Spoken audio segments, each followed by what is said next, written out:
Hello students, class 9th हम कर रहे थे सिविक्स का चैप्टर नंबर 4।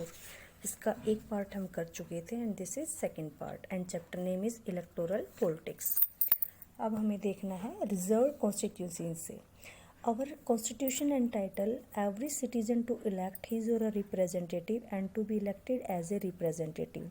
हमारा जो संविधान है हर एक नागरिक को अपना प्रतिनिधित्व चुनने का और खुद प्रतिनिधित्व के तौर पर चुने जाने का अधिकार देता है। The constitution maker however were worried that is an open electoral competition, certain weaker section may not stand a good chance to get elected in the Lok Sabha and the state assembly legislative assemblies। हमारे constitution बनाने वालों को हालांकि इस बात की चिंता थी कि अगर ओपन इलेक्शन होता है तो लोकसभा और जो स्टेट लेजिस्लेटिव यानी विधानसभा के इलेक्शन होते हैं उसके अंदर जो वीकर सेक्शन है हो सकता है कि वो आगे ना आ पाए, वो कमज़ोर पड़ जाए, यानी कि वो इन असेंबलीज तक पहुंच न पाए। They may not have the required resources, उनके पास जो हो सकता है कि जो रिसोर्सेज हैं जो उनको चाहिए रिक्वायर्ड वो नहीं हो, जैसे कि एजुकेशन या कंटेक्स्ट यानी कि संपर्क होना इलेक्शन में विन करने के लिए। Those who are influence and resourceful may prevent them from winning election, जो जिनके पास इन्फ्लुएंशियल यानी कि प्रभाव है, जिनके पास रिसोर्स है, हो सकता है कि वो उनको रोके, आगे ना बढ़ने दे, इलेक्शन में विन ना करने दें। If that happens our parliamentary assembly would be deprived of the voice of significant section of our population. और अगर ऐसा होता है तो हमारी पार्लियामेंट और असेंबली में एक जो उनकी वॉइस जो है पॉपुलेशन की वो वहाँ तक पहुँच ही नहीं पाएगी, लोगों की उस सेक्शन के लोगों की आवाज़ नहीं पहुँच पाएगी। That would make our democracy less representative and less democratic. तो हमारा जो डेमोक्रेसी है कंट्री के अंदर वो रिप्रेजेंटेटिव है वो भी कम और उसकी जो डेमोक्रेटिक यानी लोकतांत्रिकता है वो भी कम हो जाएगी। So the maker of our constitution thought of a special system of reserve constituencies for the weaker section. हमारे संविधान निर्माताओं ने इसके लिए जो है एक नया सिस्टम उन्होंने जो है तैयार किया था और उस सिस्टम का नाम था आरक्षित निर्वाचन क्षेत्र, या जिसको कहेंगे रिजर्व कॉन्स्टिट्यूंसीज, यानी जो आरक्षित कर दी गई हैं।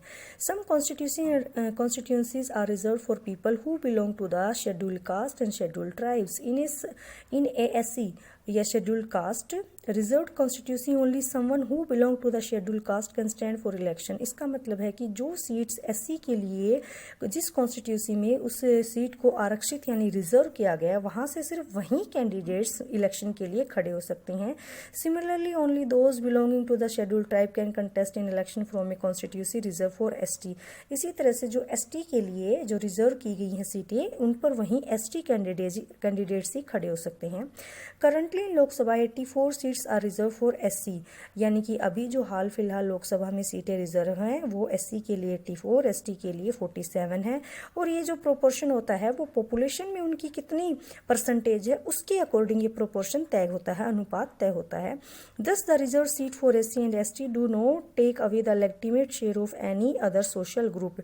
और जो एससी और एसटी का जो ये रिजर्वेशन है वो किसी और जो जनरल जो समूह होते हैं, सामान्य जो अपने समूह होते हैं उनके हिस्से से जो है ये नहीं कुछ भी लेता है। This system of reservation was extended later to other weaker section as the district and the local level. बाद में इसको बढ़ा करके और भी वीकर सेक्शन में डिवाइड कर दिया गया, जैसे डिस्ट्रिक्ट लोकल लेवल पर कर दिया। In many state seats in rural जैसे कि पंचायत और अर्बन म्यूनसिपालिटीज और corporation.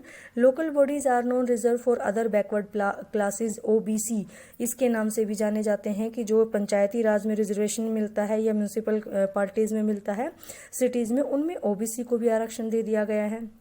However the proportion of seats reserve varies from state to state, लेकिन जो ये सीटों का रिजर्वेशन है ये अलग अलग स्टेट में अलग अलग हो सकता है।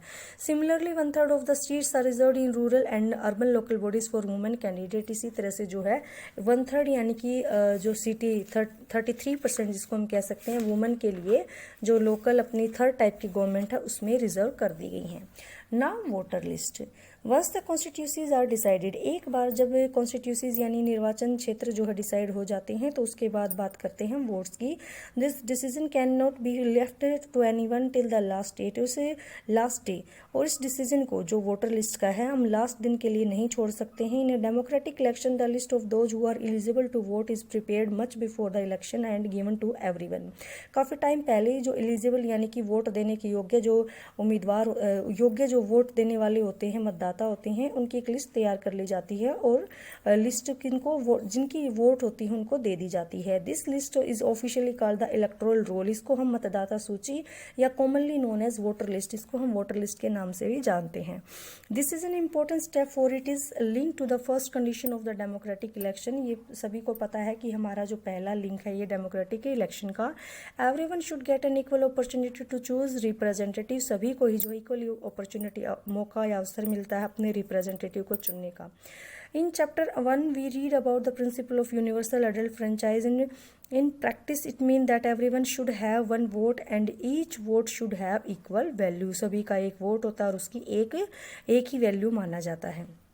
No one should be deny the right to vote without a good reason. किसी को भी जो है वोट देने से रोका नहीं जा सकता जब तक कि कोई खास रीजन ना हो। Different citizen differ from one another in many veg.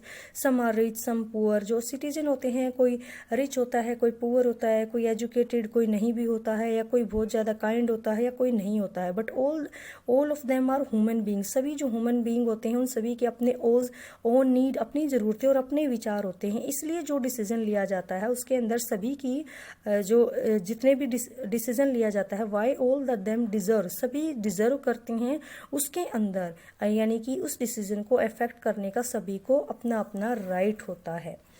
Next देखिए, नेक्स्ट कहता है in our country all the citizen aged 18, जिन अपनी कंट्री के अंदर जिनकी भी एज 18 साल या उससे ऊपर है, उन सभी को जो वोट है उसके लिए इलेक्शन में वोट डालने के लिए एलिजिबल कैंडिडेट मान लिया जाता है।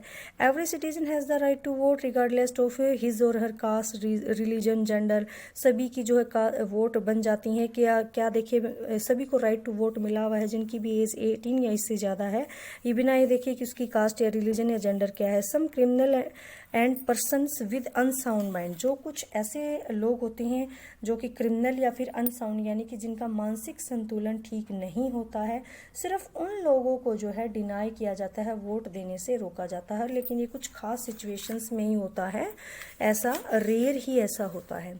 It is the responsibility of the government to get the name of all eligible voter put on the voter list. As new person attain voting age, names are added to the voter list. ये सरकार की जिम्मेदारी होती है कि वो voter list के अंदर उन लोगों के नाम भी शामिल करे कि जिनकी अब एज हो चुकी है वोट डालने के लिए, और उन लोगों को है वहाँ से हटा दे, डिलीट कर दे जो या तो प्लेस से बाहर हैं, जा चुके हैं, या जिनकी डेड यानी कि मृत्यु हो चुकी है। एक complete revision of the list takes place every 5 year. Revision हो जाता है पूरा का पूरा हर 5 साल में इस लिस्ट का। This is done to ensure that it remain up to date. इसको अप टू डेट रखने के लिए ऐसा किया जाता है। In the last few year a new system of election photo identity card EPIC ये भी इंट्रोड्यूस किया गया है, जिसमें गवर्नमेंट जो है हर एक पर्सन को ट्राई करती है कि उसको दे दिया जाए। The voter are required to carry this card when they go out to the vote. जब वोटर वोट डालने के लिए जाए तो इसे अपने साथ लेकर जाएं। और that no one can vote for someone else, so that no one can vote for someone else, जो ताकि दूसरे के जगह पर कोई वोट ना डाल दे। But the card is not yet compulsory for voting, लेकिन अभी तक भी इस कार्ड को कंपल्सरी नहीं माना गया है। जो वोट डालने वाले होते हैं वो अपना कोई अदर भी आइडेंटिटी कार्ड या फिर कोई और पहचान पत्र, राशन कार्ड, ड्राइविंग लाइसेंस, इस तरह की चीज़ें भी ले जा सकते हैं और दिखा सकते हैं पहचान पत्र के तौर पर। नेक्स्ट है नॉमिनेशन ऑफ कैंडिडेट्स। कैंडिडेट्स का जो नॉमिनेशन होता है, उम्मीदवारों का नामांकन कैसे होता है। We noted about that in a democratic election people should have a real choice. This happen only when there are almost no restriction on anyone to contest an election.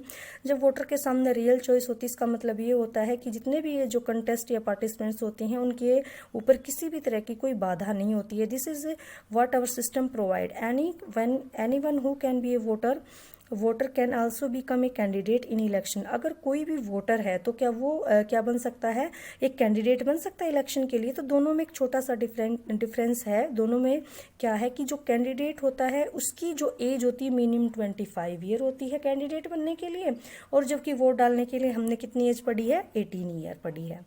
There are some other restriction on criminal, जैसे कि कुछ और भी restriction लगे होते हैं, जैसे कि क्रिमिनल रिकॉर्ड होना, but these apply in a very extreme cases. ये बहुत एक्सट्रीम केसेस में लागू होती हैं। Political party nominate their candidate who get the party symbol and support. Political जो पार्टी होती हैं अपने नॉमिनेट करते हैं कैंडिडेट को जो उसकी पार्टी का सिंबल और सपोर्ट दोनों को ही यूज़ करते हैं। Parties nomination is often called party ticket. और जो पार्टियाँ हैं जो नॉमिनेशन करते हैं उसको हम क्या बोलते हैं कि पार्टी ने टिकट दिया है, आम बोलचाल की भाषा में हम इसको टिकट बोलते हैं। Every person who wishes to contest an election has to fill a nomination form and give some money as security deposit. जो भी कैंडिडेट इलेक्शन में पार्टिसिपेट करना चाहता है नॉमिनेशन फॉर्म को भर देता है और कुछ सिक्योरिटी भी यानी कि पैसे भी जमा कराने पड़ते होते हैं उसे जमानत के तौर पर। Recently new system of declaration has been introduce on direction from the supreme court. अभी कुछ साल पहले सुप्रीम कोर्ट की तरफ से कुछ डिक्लेरेशन आई गई हैं कि क्या किस तरह से उनकी डायरेक्शन कुछ उन्होंने दी है, वो क्या डायरेक्शन है देखिए। Every candidate has to make a legal declaration, एक लीगल डिक्लेरेशन करनी होगी, उन्हें एक फुल डिटेल देनी होगी। किसके बारे में? First point, serious criminal cases pending against the candidate, किसी कैंडिडेट के खिलाफ कुछ गंभीर आपराधिक मामले तो नहीं चल रहे हैं। उन्हें डिटेल देनी होगी उनकी आसट यानी जो संपत्ति है या लाइबिलिटीज यानी कि जो उसकी देनदारियां हैं उन सभी का पूरा ब्यौरा देना होगा, डिटेल देनी होगी। उसकी एजुकेशन यानी कि क्वालिफिकेशन क्या है ये भी उसको बताना पड़ेगा।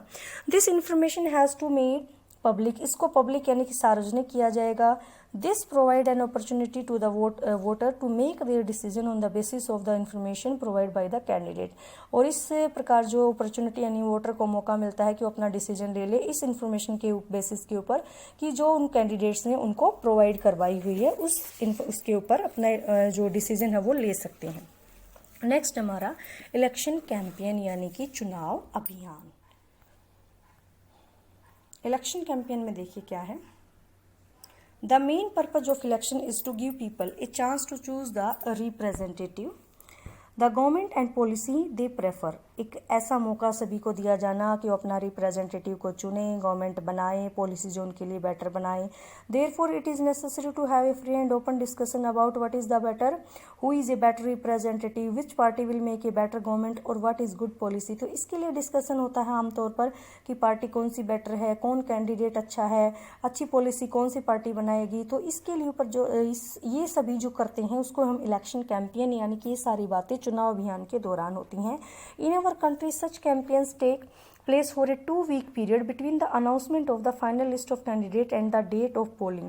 हमारी कंट्री के अंदर जो ये लास्ट जो डेट फाइनल लास्ट जो सूची लिस्ट जारी हो जाती है कि उसके बाद जो उसकी हमारी कंट्री के अंदर ये 2 वीक का टाइम होता है जो फाइनल लिस्ट आ जाती है कैंडिडेट की, और उसके बाद जिस दिन हमारा पोलिंग यानी कि चुनाव होना है उसके बीच में करीब 2 सप्ताह का 2 वीक्स का टाइम सभी पार्टी को चुनाव के प्रचार के लिए कैंपेन के लिए दे दिया जाता है। इसके दौरान वो अपने वोटर से मिलते हैं, पॉलिटिकल लीडर एड्रेस करते हैं बहुत सारी मीटिंग को, अपने पॉलिटिकल पार्टी मोबिलाइज अपने सपोर्टर्स के साथ वो घूमते हैं। This is also the period when newspaper television news are full of election related story and debate. इस टाइम पर जो है चाहे न्यूज़पेपर देखो या फिर टीवी चैनल सभी के अंदर इलेक्शन की स्टोरियाँ आती हैं, डिबेट होती हैं, बहस होती हैं।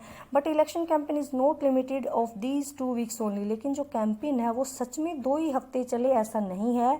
पार्टियां जो होती हैं वो पहले से प्रिपेयरिंग यानी शुरू कर देती है, कई महीने पहले ही एक्चुअल में वो अपना प्रिपरेशन जो है शुरू कर देती हैं आने वाले इलेक्शन के लिए।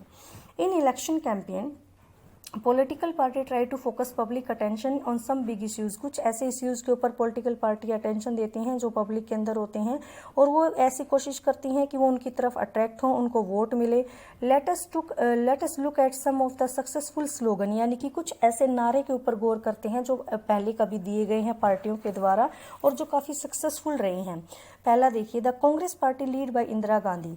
इंदिरा गांधी की अगुवाई में कांग्रेस ने 1971 में लोकसभा इलेक्शन में नारा दिया था गरीबी हटाओ का, और इसमें इसने प्रॉमिस किया था कि गवर्नमेंट जो है उसकी अगर बन जाती है तो सबसे पहले गवर्नमेंट पॉलिसीज़ में वो चेंज करेगी और भारत से गरीबी को हटा देगी। अगला था सेव डेमोक्रेसी। ये जो है सेव डेमोक्रेसी यानी लोकतंत्र बचाओ, ये नारा दिया गया था जनता पार्टी ने।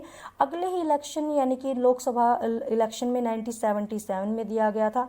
इन्होंने वायदा किया था कि जो भी इमरजेंसी के दौरान जातियाँ हुई हैं वो उन सबको ठीक कर देंगे और दोबारा से सिविल लाइबर्टीज़ यानी कि नागरिक की जो आज़ादी है उसको बहाल कर देंगे, रिस्टोर कर देंगे। थर्ड जो है the left front use the slogan, यानी कि वामपंथी जो थे उन्होंने स्लोगन का यूज़ किया था। कब किया था? वेस्ट बंगाल में असेंबली यानी विधानसभा के इलेक्शन होने वाले थे 1977 में।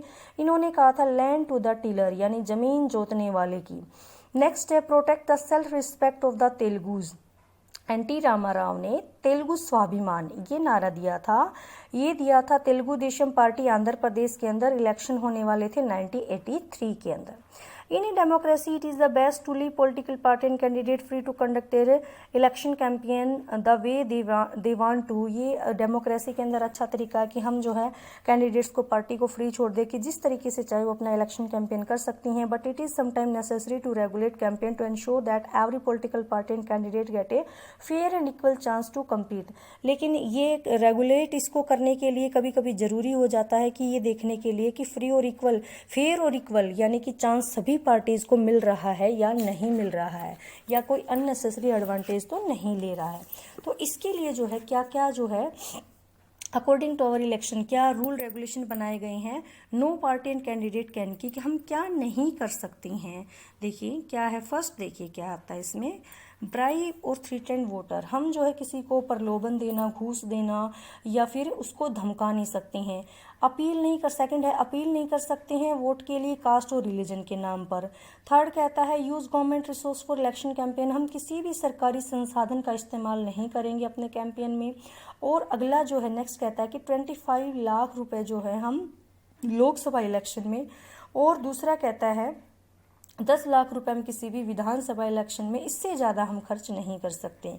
इफ़ दे डू सो, अगर हम ऐसा करते मिलते हैं तो their election can be rejected by the court even after they have been declared elected.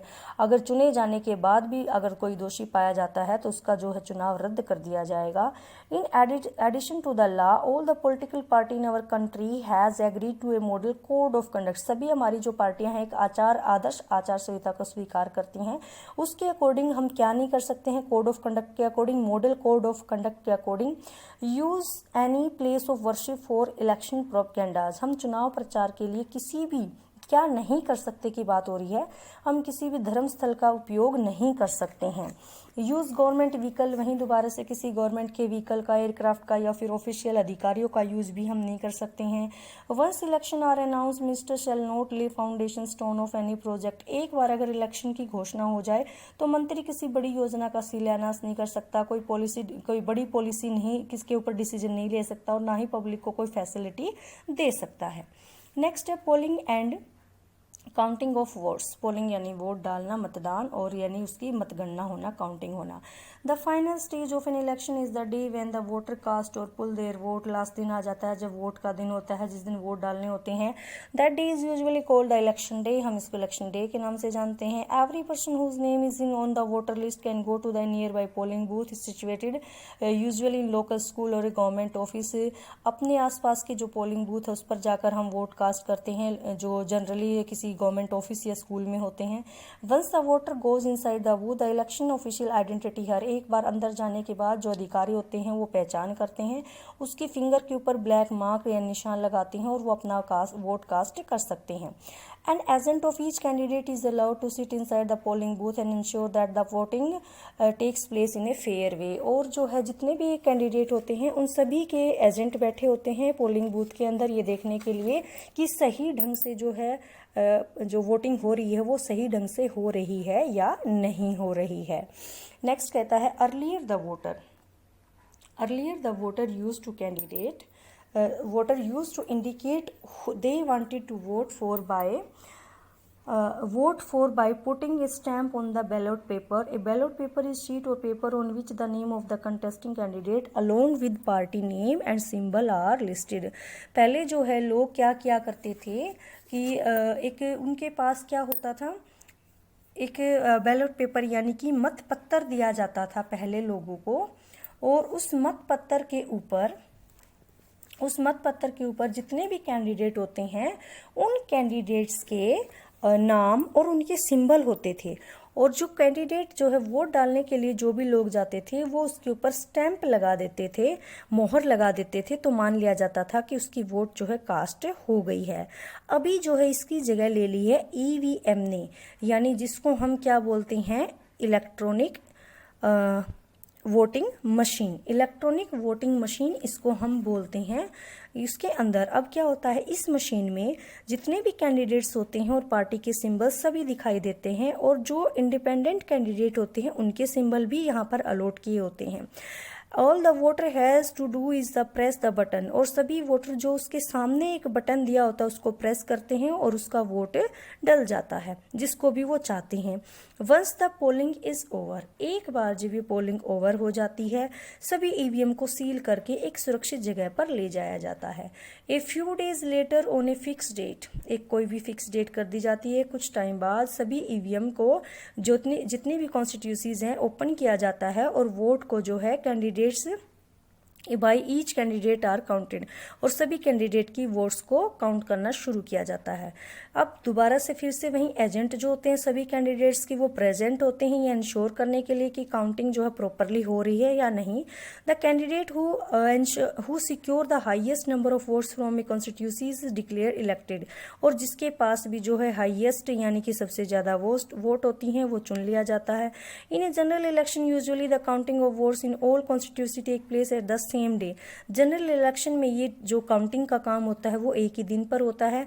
TV channel, radio, newspaper में सभी जगह ये इवेंट रिपोर्ट अपने देते रहते हैं, और with in a few hour of counting, कुछ ही काउंटिंग के घंटों के बाद ये रिजल्ट डिक्लेयर हो जाते हैं कि अगले जो बनने वाली सरकार है वो किसकी बनने वाली है। तो इस पार्ट में हम इतना ही करेंगे बेटा, मिलते हैं नेक्स्ट पार्ट में।